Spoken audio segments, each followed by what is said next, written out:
Hello guys, this is question number 66 on stoichiometry, and I actually asked ChatGPT this question and see what it did.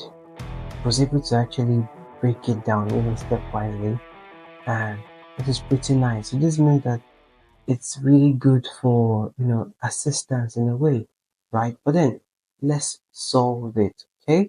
How many grams of NaHCO3, that is sodium bicarbonate, would completely react with 27 ml of 6 molar sulfuric acid?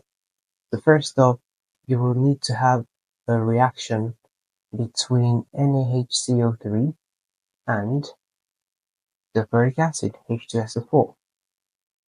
Okay, so this would give you, how do you know what you'll get? The sodium would need to react with the sulfate part here. So you'd usually have Na2SO4. Then this is treated as a base and this is treated as an acid. So that's why I'm generating the salt here, Na2SO4. That's sodium sulfate. And then I should also generate water, H2O. And I should also generate CO2. Why? Because I'm dealing with a trioxocarbonate, that's a CO3 there. So you see, these are my products. So all I have to do is to balance this equation. So how do I do that? How do I ensure that it is balanced? Well, I can see that Na on the left hand side is 1 and Na on the right hand side is 2. Can you see that? So what do I need to do there? I would need to put 2 moles in front of NaHCO3. So we're balancing stepwise now. And once you've done that, you'll be able to balance the Na part. And let's see what's next.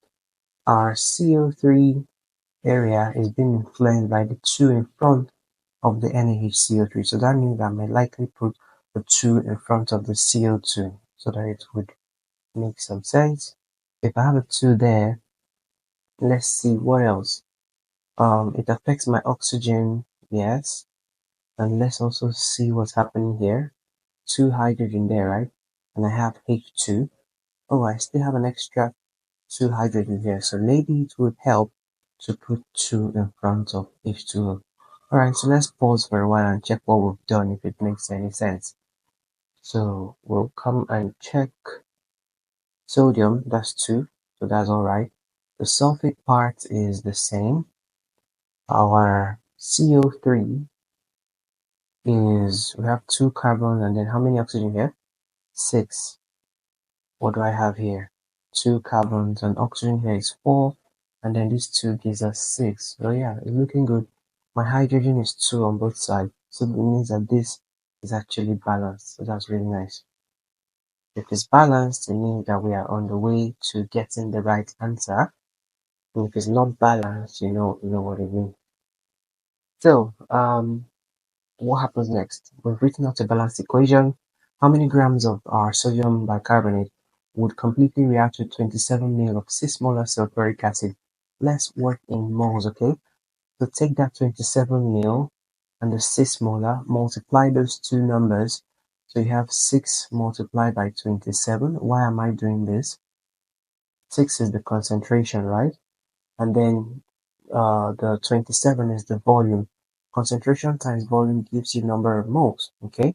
But because of the unit consistency, I would have to divide this 27 by 1000 because this is 6 molar, which is mole per liter. So this is why this was done this way. So when you do that multiplication, 6 multiplied by 27 by 100, 1000 rather, you should get 0.162. This is the moles of sulfuric acid that we're bringing into this reaction. So how many grams of the bicarbonate should completely react with it? From this equation, you can see that 2 moles of bicarbonate completely reacts with 1 mole of sulfuric acid from a balanced equation perspective. So if I have 0.162 moles of sulfuric acid, it should give me a particular amount in moles of the sodium bicarbonate. See that? Which is just going to be times 2. So the moles of sodium bicarbonate would then be 0.162 multiplied by 2. Okay, and when you do that, you would have 0.324. Are you still following? Are you still following, or are you lost? If you're lost, let me know. Alright, so this is the moles of NaHCO3. We're almost there. How many grams, right? What's the mass? That's what they're asking us. So we have the moles, but we know that the mass should be moles times molar mass. And we just got the moles, right? So it just remains the molar mass. So how do we know what the molar mass is? Molar mass of NaHCO3, that's what we're trying to figure out. Let's do it stepwisely. Sodium is 23, hydrogen is 1, carbon is 12, and oxygen is 16. But because of the 3 there, I had to write 3 in brackets 16 because I have 4, 3 here. Okay? Now, when you do all this, sum it up to get the molar mass there. Should have about 84 grams per mole when you do that. And then when you multiply the 84 by 0.324, what do we have? That would give you 27.216 grams.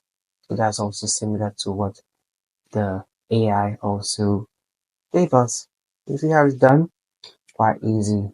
So let me know what you think about this question, and I'll see you on 67. Subscribe if you're seeing this on YouTube, by the way.